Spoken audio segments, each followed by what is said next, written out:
Ow, woo, friends and enemies. Ow, woo. Ow, woo.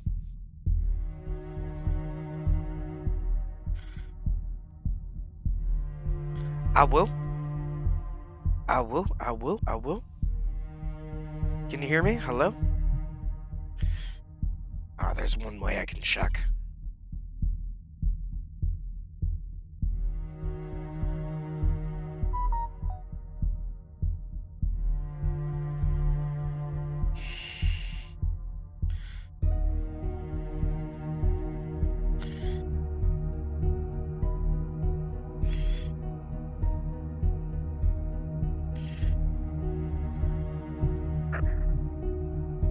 Test, test, test. Test, test, test.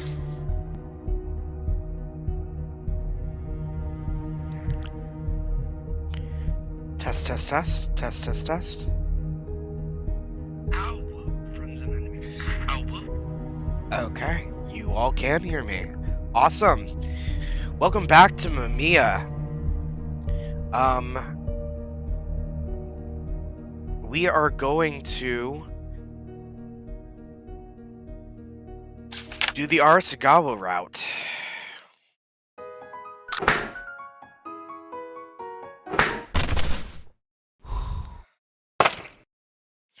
I chose to observe Arisugawa. What kind of person was he exactly? With that question in mind, I allowed myself to sink deeper into the story.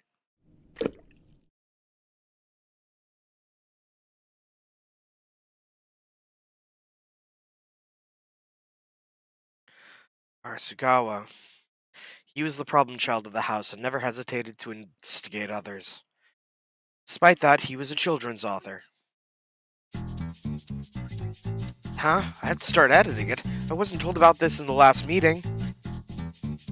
Well, even if I'm to start changing it now, I need to mentally prepare. Right. Okay, I'll do what I can. Are you kidding me?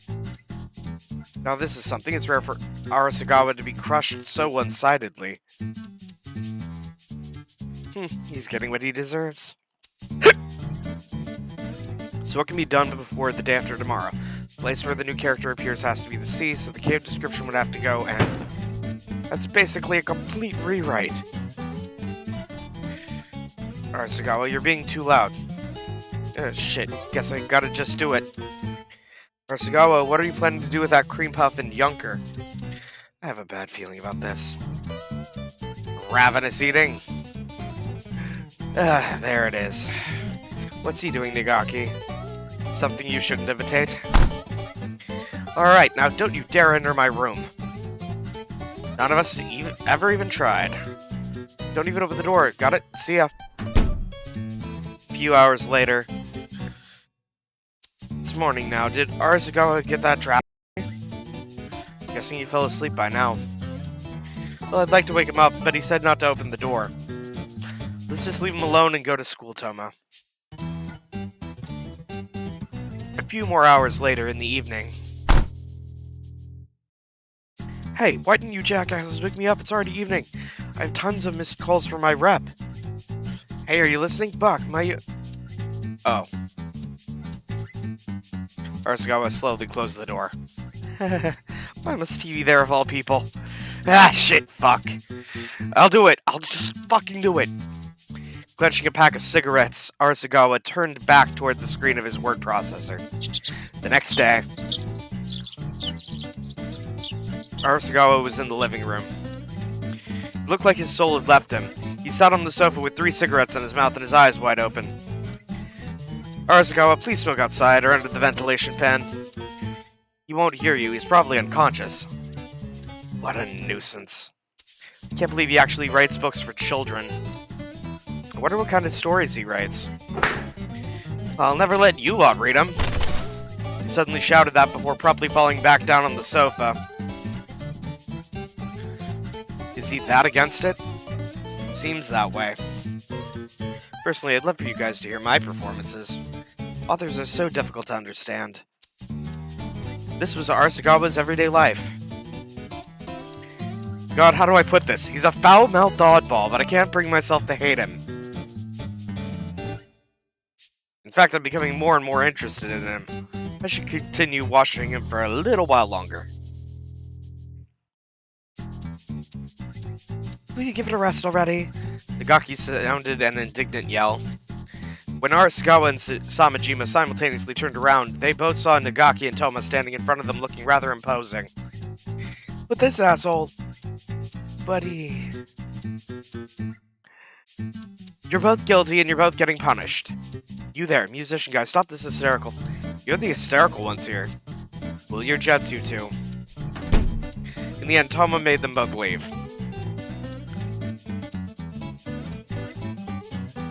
It was meant to be a fun time. They were supposed to decorate, have a party, celebrate, and make some memories. It's clearly your fault, dude. Is that really the first thing you should say here? You're the one who never listens. And who laid out those unreasonable conditions, huh? Who tried to get them through? Yeah, some work you're doing, you state dog. I can make you accept these conditions here and now if you wish. Oh, you want to go? Fine by me, let's just... A third voice called out to them. This is the address that ordered 3 value pizzas, correct? I have them right here. The two froze in a pre-fighting position. They did recall someone had ordered pizzas. They were also hungry. In fact, their hunger was one of the reasons they were fighting. Is this the right place? It is.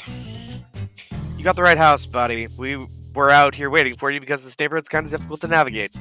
Oh, I see. Thank you. The people inside will settle the bill. Oh, and we'll hold on to those pizzas for you. I'm sure they're plenty heavy. Okay, here you go. Arisugawa took the pizza boxes from the delivery boy. Excuse me, please pay for your pizza. By the time the clueless boy rang the bell, the two had already taken the pizzas and run off. Wow, this is some cheap-ass pizza. The base is so thin.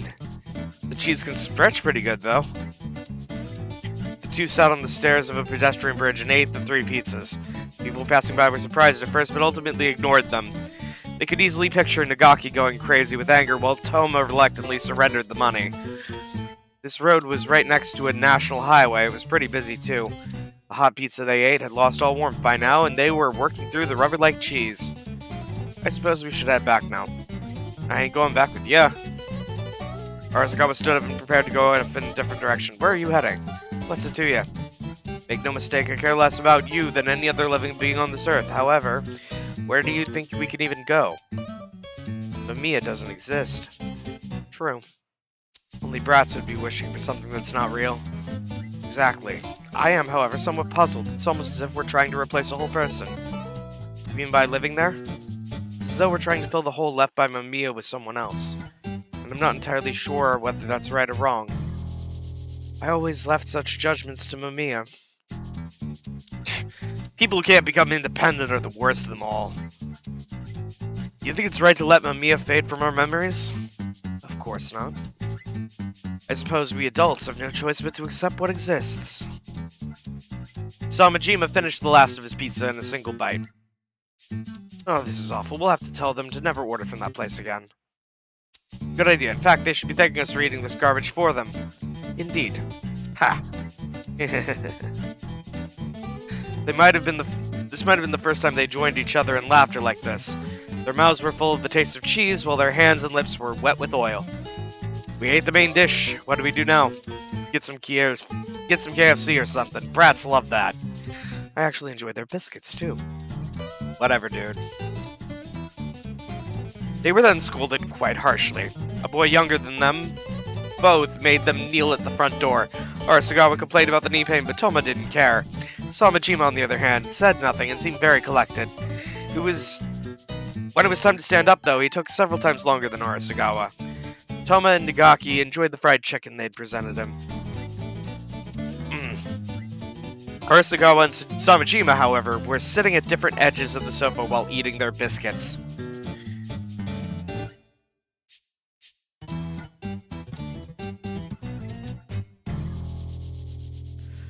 Where can we go, huh? Arisugawa eyed the others as they were enjoying the movie and pondered the question from before.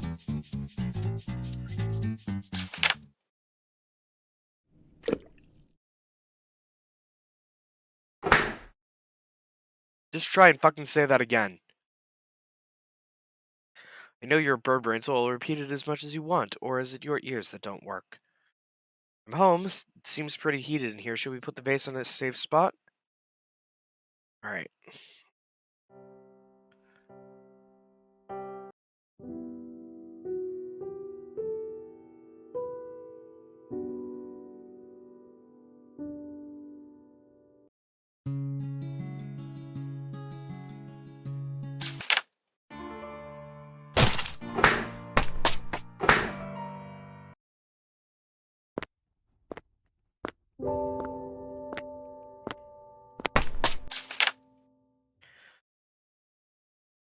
Here we get Arisugawa's side of the story.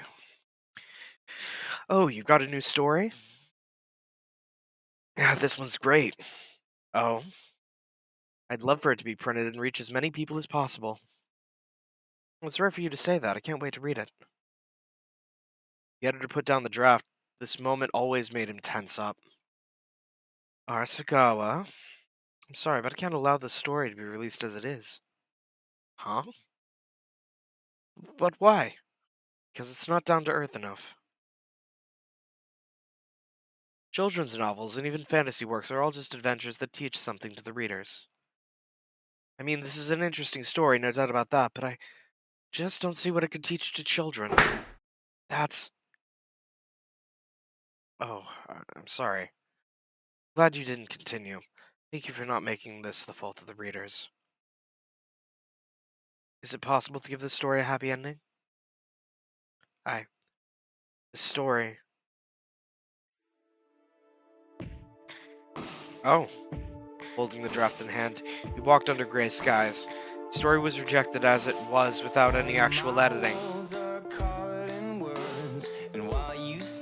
The story was, in fact, about Arisugawa and Mamiya.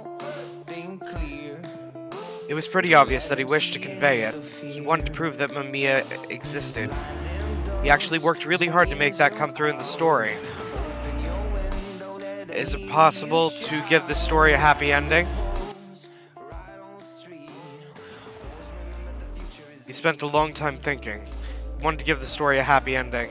He truly did, but no matter how much he thought about it, Arisugawa was unable to give it a positive conclusion. There's no need to change the message. What's important is who that message will reach, and how it'll reach them. He mulled over the words that Mamiya had once told him. I was sure I'd pick the best way to do it. The same goes for the audience I wanted my message to reach. But if this is what happens, it can only mean there's a problem with the message itself. He looked up at the people walking by the road. There was a man hiding in his clothes to keep warm. Smiling lovers keeping each other close. Children playing around. He saw himself and Mamiya in all of it. He tried his best to keep his emotions at bay and as his face contorted in pain. Didn't matter if it was foolish or ridiculous, he was ready to be laughed at. So please, listen to my story. They only have to listen. What's more important is letting them know about Mamiya. But even you, Arisugawa is writing a story about Mamiya. I can't. Arisugawa, your lips bleeding. Sorry, I just can't write my story. Huh? I'm utterly unable to convey Mia's qualities, charms, humor, or knowledge. Why? Why can't you do it? Don't give up, Arisugawa. If you can't do it, then we... Do it! Come on, just do it. Write your story already. Why can't you just do it? Igaki. Why? So it seems that not a single one of us was able to feel it. We couldn't overcome society. We lost. All we did was realize how utterly weak we've been. Just the act of living is making my heart wear out. It's always been like this. The world is so hard to live in. The only reason I'd managed to get by was because Mamiya was there. No matter how many memories we share, none of you are Mamiya. There's no point to anything if Mamiya is no longer around. Why? If Mamiya has no shape, that means he can stay around without ever dying. Why aren't you here, Mamiya? Why didn't you take me with you? A world without you has no meaning whatsoever. Why? This is a lot to endure. The afternoon moon above was so much fainter than at night. Oh, Mamiya is so far away. Their disappointment had turned to fatigue, and soon enough they no longer had the will to muster up any more courage again. Shit. Why the fuck do I have so much trouble writing this shit? Shit, this is garbage. I can't hand something like this in. Even if I can't finish this, then why the hell did I become a writer in the first place? Arisugawa appeared in the living room with several drafts in hand. His eyes were hollow and completely devoid of light. He simply went back and forth between the bathroom and the kitchen. Arisugawa, Bach, please back away. Samajima stood before that hollow shell of a man and launched a powerful roundhouse kick at his behind. Whoa. Okay, that's just me. Goddamn piece of... What are you whimpering about, Mr. 99er? Huh? If you can't write, then talk. Unlike you, we can't write stories. However, anyone can speak.